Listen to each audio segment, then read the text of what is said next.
right, good morning everyone. My name is John Murray. I'm from Red Lion Smokehouse. We're doing a smoked squash gnocchi for you guys today. I just wanted to go through some of the inspiration for the dish. We've got some amazing squash from Shannon, the squash queen here. You know, it's really inspiring to see awesome stuff like this when you stroll down to the country market. You know, it's easy to come up with a recipe and an inspiration when you've got like a beautiful bounty like this in front of you. So we're really just sort of focusing and keying in on squash. We're going to do a bunch of different preparations with it. We're lucky enough to have a great representation from this from Shannon, the squash queen. So we're going to get started.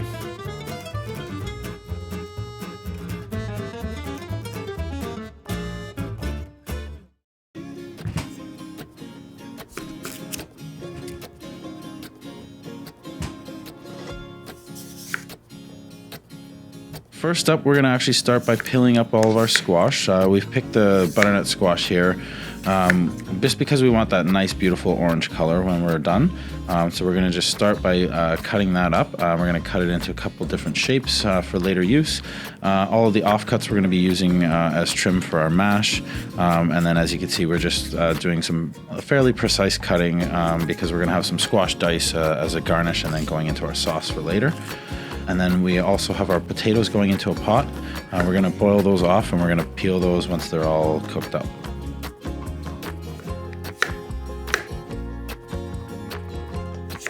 So next up, we're actually cooking off our squash and potatoes here for our mash for the gnocchi. What we're going to do is just cover them with water. We're going to bring everything to a full boil. We're not really going to salt anything at this point because we're going to have an opportunity to season things later. But we're basically just going to cover our squash with water, bring that to a nice rolling boil and cook it until everything is soft. And then likewise with the potatoes, we're going to leave the skin on, bring those to a boil. And then once they're fully cooked, we're going to give those a peel. So next up, we're going to fish out our squash and our potatoes from the boiling water here. We're just going to pour that into a sieve or some kind of strainer that you have at home. And then we're going to proceed to mashing our squash. We're going to keep the squash and the potatoes separate. You can always throw them together because they're going to ultimately end up together in the mash, but I just like to mash them up separate just in case there are different degrees of doneness there. If you are making gnocchi and you have time, you can always make the mash the day before. It actually does work out really well when you have cold mashed potatoes and cold mashed squash. However, that's not necessary. You can just go straight from the pot and start making your gnocchi. Next, we're going to be smoking our squash and our potato here. We're just going to do this quickly on the stove top, so you can easily replicate this at home. We're going to use like a little metal half gastro here, but alternatively, if you have sort of like a pie plate or a fry pan or anything like that, you can do a similar setup to what we're doing here. So what you're going to want a bit of parchment paper. We're going to sort of roll out how much we're going to need. And then we're going to get started. So we're going to put a fine little layer of wood chips. You can really get these from any sort of barbecue supply store. Your favorite national tire provider. And then we're going to just put this on top. So once the wood chips get smoking, we're not really going to want to agitate it or open the lid. We're just going to quickly smoke it, take it off of the stove, and let that smoke sort of stay in that chamber, and then just let it hang out for about half an hour. So there's really not much to it. Once it gets started, you can just sort of let it sit and hang out. So we're going to just we're going to do both of our mash and squash at the same time. Just putting a layer of parchment down just so we separate the food from the actual wood chips itself. And this is going to smoke and fill up the whole chamber here. So we've got our layer of parchment and our wood chips underneath. We've got our mashed potatoes on top that's ready to smoke. And now we're going to add our squash mash to that as well. So we're going to have plenty of product here. We're going to use it for both our gnocchi and for our smoked squash sauce. So we want to just kind of separate it as best as possible. Really, if you let it mix and mingle, it's not the end of the world because they ultimately are going to end up together. But I just like separating it for color as well. So once you've got that all set, you want to have a lid or a tin foil at home. You basically want to have a lid so that all the smoke can stay inside. So if you wanted, tin foil actually works really well. In this instance, we're just going to have a lid on top. So we're going to just take this over to the stove top and get started.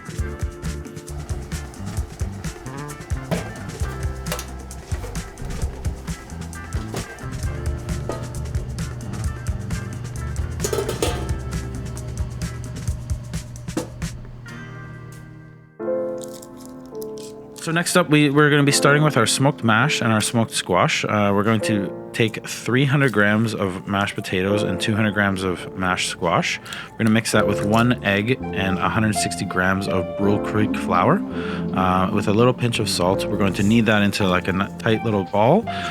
You're basically looking for a similar like dough consistency if you're to making bread, or it's not quite similar to a pasta dough. It's more similar to like a bread dough, I would say. So you want to be heavily flouring all the surfaces that you're working on, and don't be shy to add a little bit extra flour if it is feeling a little sticky.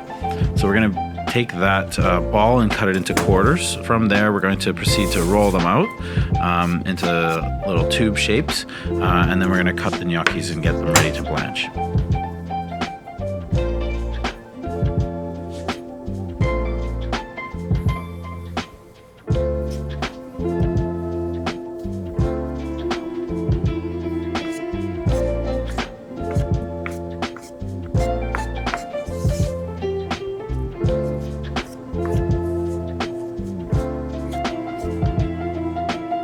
As you can see, we've got a very large pot here for blanching. It works best for gnocchi blanching to have a very large surface area like we've got here. So we're gonna throw in probably about a third of the gnocchis at a time. You don't want to overwhelm the pot.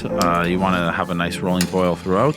You're going to throw your gnocchis in, and as soon as you start to see them float to the top, then they're ready to fish out. Once you do take them out of the boiling water, you want to be putting them on a very well-oiled surface.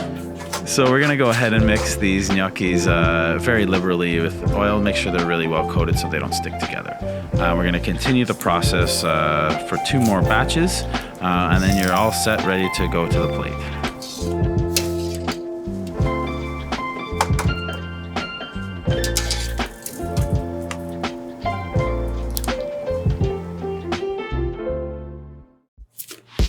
So we're going to do a bit more knife work here. We're going to start chopping our onions, garlic, and bacon. We've got some beautiful garlic and onions from Thunder Bay Country Market here. Everything's beautifully fresh and perfectly in season at the moment, so it's a real pleasure to be working with stuff like this. And we're going to go ahead and start with our onion. We're going to thinly slice that, and then you're just going to go with a very small dice. And then we're going to repeat the process with the garlic. You're going to want to peel it.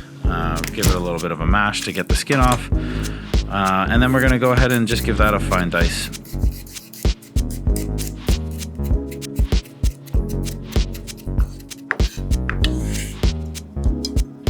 Once we've done that, we're going to go ahead and cut our lovely smoked bacon here from Shannon, the squash queen. She also rears pigs, and this is some of her bacon that she's actually been really generous to give us. So we're going to go ahead and cut those into lardon strips, or really thin strips, and then we're going to reserve that to the side, and we're all set to make our sauce.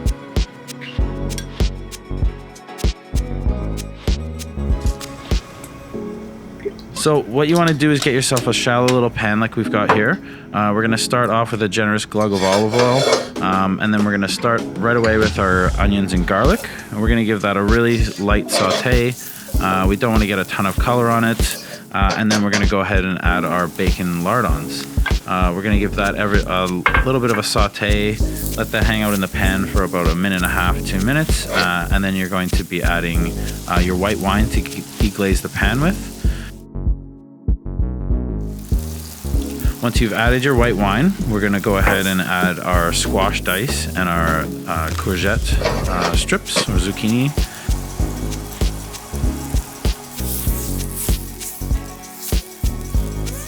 So we've got all of our squash prep. That's going in the sauce now. Give that a little bit of a simmer as well. Once everything's been simmered out, we're going to add a splash of cream. Bring that to a really gentle simmer. We don't want to be cooking out the cream too heavily because it might split on us.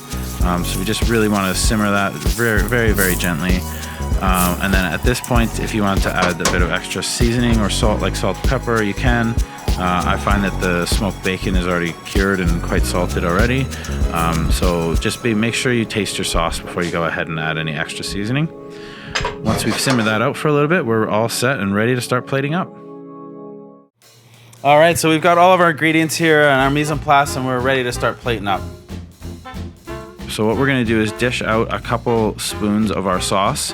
I like to dress it in a bowl on side. This is obviously, I'm just plating up one plate here. If you were to do this at home, you don't nearly have to get as fancy as we're getting here, but we're just sort of showing you like a composed plate. So we're gonna go ahead and mix that with our sauce. We've got a broad bean puree that we're gonna be plating up with, and some garnish that I've brought along as well. So we've got some cornbread crumble, some crispy Parmesan, some crispy Parma ham. There's some crispy kale. There's a bit of squash dice, some squash ribbons, and a few other different preparations of squash. And then we've got some lovely courgette flowers as well, or zucchini flowers that we're gonna top with. So I hope you guys enjoy. Yeah, thanks again.